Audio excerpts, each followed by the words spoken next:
Hello दोस्तों, आप लोग देख रहे हैं यूपी ट्रिपल एस सी पेट का प्रैक्टिस सेट नंबर 5। इससे पहले हमने 4 प्रैक्टिस सेट हल करा दिया है जो रोजगार पब्लिकेशन का है, अंकित भाटी सर का। अगर आप लोग देखना चाहते हैं तो हमारे एजुकेशनल ट्रिक के प्लेलिस्ट में जाकर के देख सकते हैं। और आप अगर करंट अफेयर से संबंधित जितने प्रश्न देखना चाहते हैं वो भी आपको मिल जाएगा। इसका प्लेलिस्ट बना दिया गया है। तो ये 5वां प्रैक्टिस सेट नंबर है। चलिए हल करते हैं क्वेश्चन को। क्वेश्चन लिखा हुआ है, तीसरे आंग्ल मैसूर युद्ध को रोकने के लिए टीपू सुल्तान ने अंग्रेजों के साथ कौन सी संधि की थी? तो इसका करेक्ट जवाब होगा श्रीरंगपट्टनम की संधि। अगला क्वेश्चन देखते हैं। लिखा हुआ है, निम्नलिखित में से कौन poverty and un British rule in India के लेखक हैं? तो इसका सही जवाब है डी नंबर, दादा भाई नौरोजी। नेक्स्ट प्रश्न लिखा हुआ है, 1815 ईस्वी में निम्नलिखित में से किसने कलकत्ता में आत्मीय सभा की स्थापना की है? इसका सही जवाब होगा B number, Ram Mohan Roy. Next प्रश्न लिखा हुआ है, निम्नलिखित में से कौन इलाहाबाद में 1857 के संग्राम के नेता थे? तो कौन थे? इसका सही जवाब होगा मौलवी लियाकत अली। नेक्स्ट प्रश्न लिखा हुआ है, सिंधु सभ्यता की ईंटों का अलंकरण किस स्थान से मिला है? तो ईंटों का साक्ष्य कहाँ से मिला है? इसका सही जवाब होगा कालीबंगा। नेक्स्ट प्रश्न लिखा हुआ है, देखिए, निम्नलिखित में से किस अधिनियम ने केंद्र में द्वैध शासन प्रणाली स्थापित किया है? तो इसका सही जवाब होगा, आपको बताना है, सी नंबर का भारत शासन अधिनियम 1935। ऑप्शन नंबर ए सही है। अगला प्रश्न लिखा हुआ है, महात्मा गांधी ने किस आंदोलन के लिए करो या मरो का नारा दिया था? तो इसका सही जवाब होगा बी नंबर, यानी भारत छोड़ो आंदोलन। अगला क्वेश्चन देखते हैं, भारत के भीतर और बाहर दोनों में क्रांतिकारी की सक्रियता भूमिका निभाने वाले एकमात्र भारतीय राजकुमार थे। तो इसका करेक्ट जवाब आपको बताना है बी नंबर, राजा महेंद्र प्रताप। अगला प्रश्न देखते हैं, विश्व इतिहास की झलक के रचयिता हैं तो कौन है? इसके सही जवाब आपको बताना है जवाहरलाल नेहरू। अगला क्वेश्चन लिखा हुआ है, भारत के स्वतंत्र होते समय इंग्लैंड का प्रधानमंत्री कौन था? तो कौन थे इसमें इंग्लैंड के प्रधानमंत्री? क्लेमेंट इटली, यानी ऑप्शन नंबर बी सही है। अगला क्वेश्चन देखते हैं, सूर्य तथा पृथ्वी के मध्य ग्रह है तो इसका सूर्य और पृथ्वी के मध्य कौन से ग्रह है? आपको नाम बताना है, बुध और शुक्र। नेक्स्ट प्रश्न है, निम्नलिखित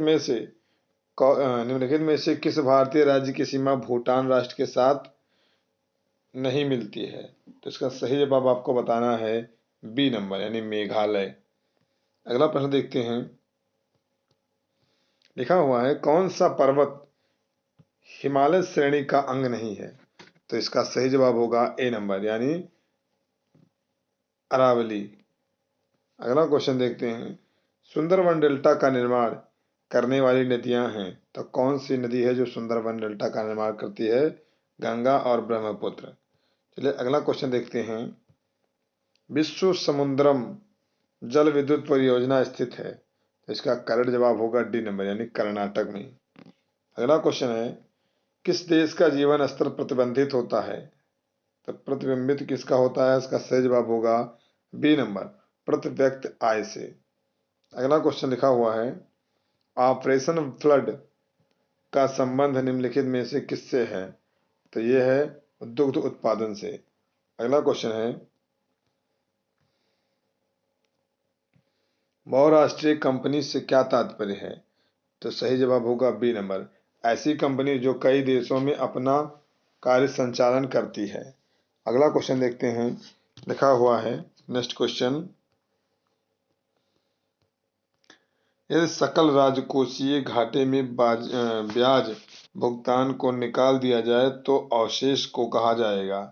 तो क्या कहा जाएगा? इसका सही जवाब होगा ए नंबर, यानी सकल प्राथमिक घाटा। अगला क्वेश्चन है, भारत में आर्थिक नियोजन का पिता किसे कहा जाता है? तो ये कहा जाता है एम विश्वेश्वरैया को। नेक्स्ट क्वेश्चन देखते हैं। लिखा हुआ है, संसदीय तंत्र में निम्नलिखित में से वास्तविक कार्यपालिका कौन है? तो इसका करेक्ट जवाब होगा बी नंबर यानी मंत्रिपरिषद। अगला क्वेश्चन है, भारतीय संविधान के किस भाग में संघीय न्यायपालिका का उल्लेख है? तो ये उल्लेख है भाग 5 में। अगला प्रश्न लिखा हुआ है, भारतीय संविधान के किस अनुच्छेद में अनुसूचित जातियों और अनुसूचित जनजातियों के लिए आरक्षण का प्रावधान किया गया है? तो ये किया गया है डी नंबर अनुच्छेद 335 में। नेक्स्ट प्रश्न है, विश्व का सबसे बड़ा लिखित एवं सर्वाधिक व्यापक संविधान किस देश का है? तो यह है भारत का सबसे व्यापक लिखित संविधान है। अगला क्वेश्चन देखते हैं, जिलाधीश प्रशासन की धुरी है, ये कथन किसका है? इसका सही जवाब होगा बी नंबर यानी अटल बिहारी वाजपेयी का। अगला प्रश्न देखते हैं,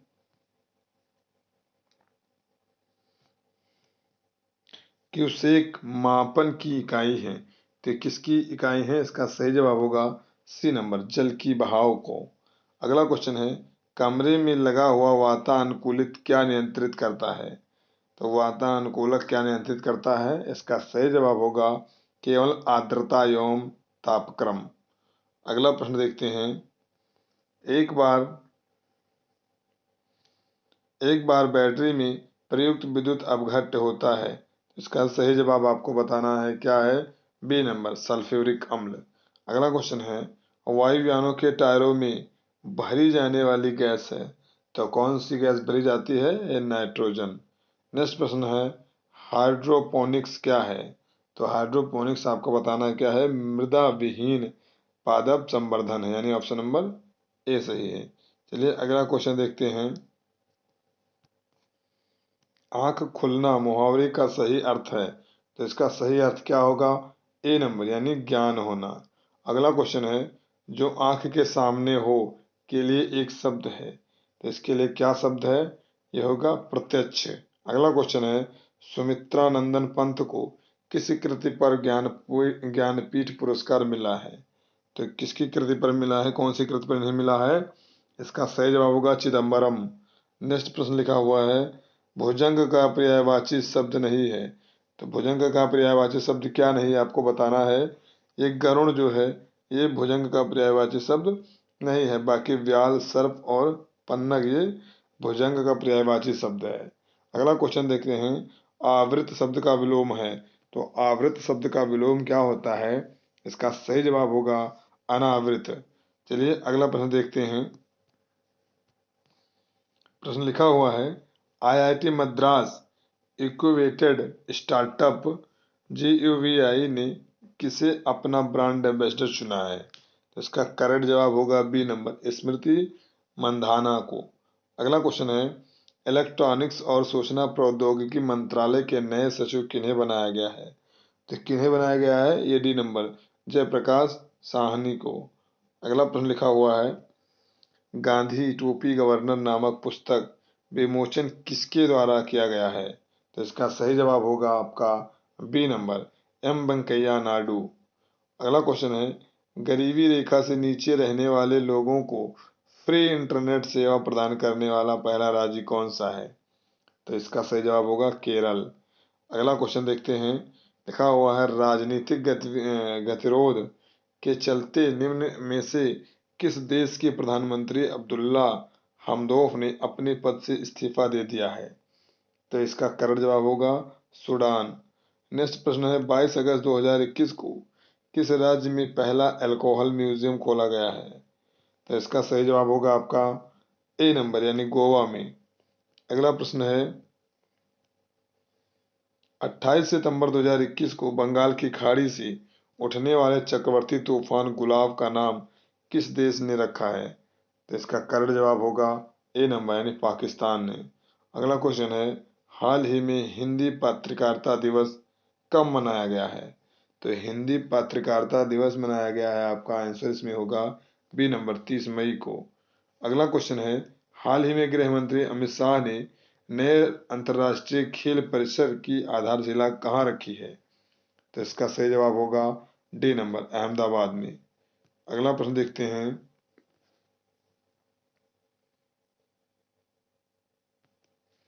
हाल ही में भारतीय भूवैज्ञानिक सर्वेक्षण के अनुसार भारत का सबसे बड़ा स्वर्ण भंडार कहाँ है?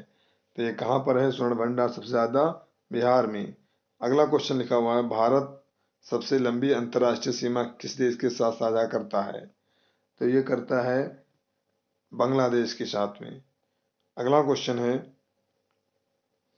टेंगे जिस देश की मुद्रा है उस देश की राजधानी क्या है?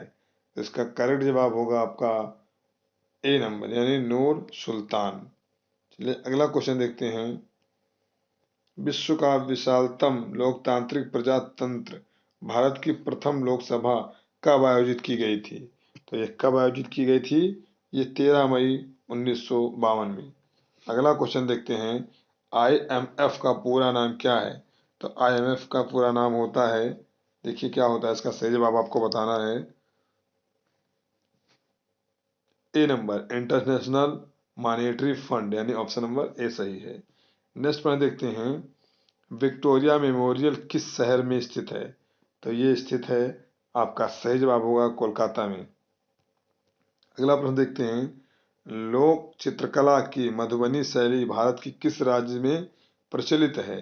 तो ये प्रचलित है आपके आंसर्स में आएगा बिहार में। अगला क्वेश्चन है, भारत की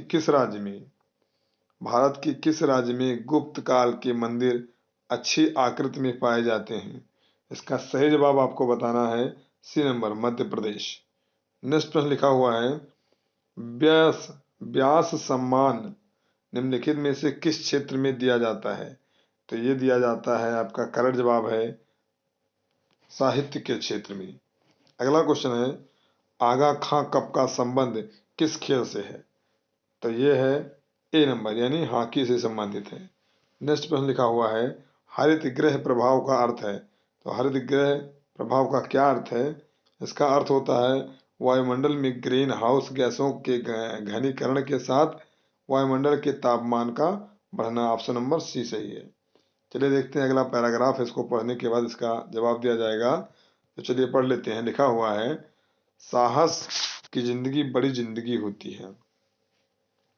ऐसी जिंदगी की सबसे बड़ी पहचान ये है कि वो बिल्कुल निडर, बिल्कुल बेखौफ होती है।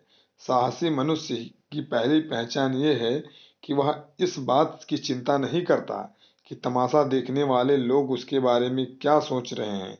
दूसरों की परवाह किए बगैर जीने वाला आदमी दुनिया की असली ताकत होता है, और मनुष्यता को प्रकाश भी ऐसे ही आदमी से मिलता है।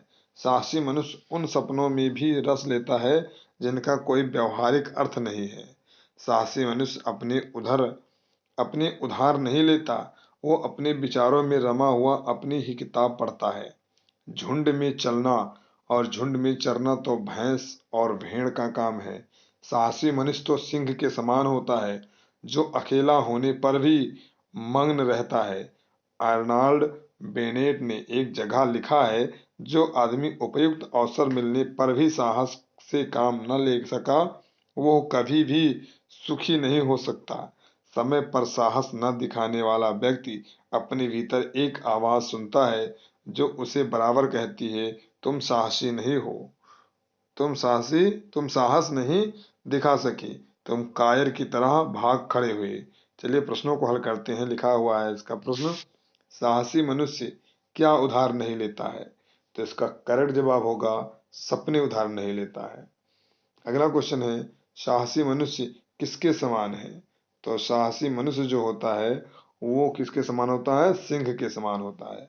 अगला क्वेश्चन है, दुनिया की परवाह किए बिना जीने वाले व्यक्ति में किसको प्रकाश मिलता है? तो ये किसको प्रकाश मिलता है? इसका करेक्ट जवाब है मनुष्यता को।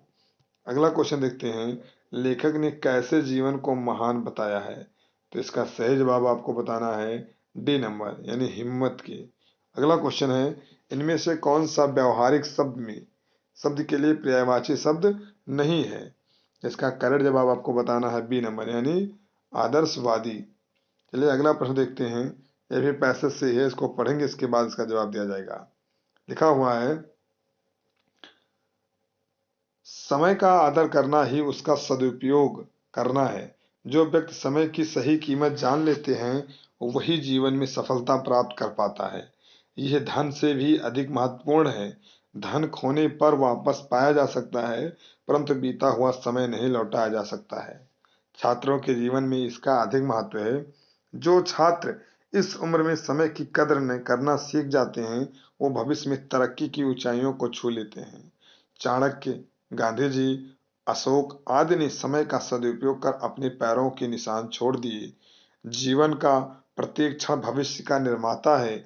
जो लोग इसके महत्व को नहीं समझ पाते, वह केवल हाथ मलते रह जाते हैं। हम चाहे विश्राम कर लें, परंतु समय कभी विश्राम नहीं करता। समय के प्रति सजगता मानव जीवन के लिए उपयोगी है। अतः छात्रों को सही समय की कीमत पहचान कर इसका सार्थक उपयोग करना चाहिए। चलिए प्रश्नों को हल करते हैं। लिखा हुआ है प्रश्न, समय का सदुपयोग का अर्थ क्या है? तो इसका करेक्ट जवाब होगा आपका बी नंबर, उसे व्यर्थ न करना। अगला क्वेश्चन है, छात्रों के लिए समय का सदुपयोग अधिक आवश्यक है। क्यों? क्यों आवश्यक है? क्योंकि जो इसकी महत्ता समझते हैं वो सफल होते हैं। अगला क्वेश्चन है, समय धन से अधिक महत्वपूर्ण क्यों है? क्योंकि धन वापस मिल जाएगा पर समय नहीं मिलता है। अगला क्वेश्चन है, निम्न में से कौन सा विकल्प सजगता का पर्यायवाची नहीं है? तो इसका करेक्ट जवाब होगा प्रमोद, प्रमाद लिखा हुआ है। चलिए अगला प्रश्न देखते हैं। इस अनुच्छेद का सबसे उपयुक्त शीर्षक बताइए। तो इसका सबसे उपयुक्त शीर्षक होगा बी नंबर, छात्र जीवन और समय। चलिए इस वीडियो में इतना ही। अगले वीडियो में मिलेंगे हम आपको अगले प्रैक्टिस सेट के साथ। तब तक के लिए धन्यवाद।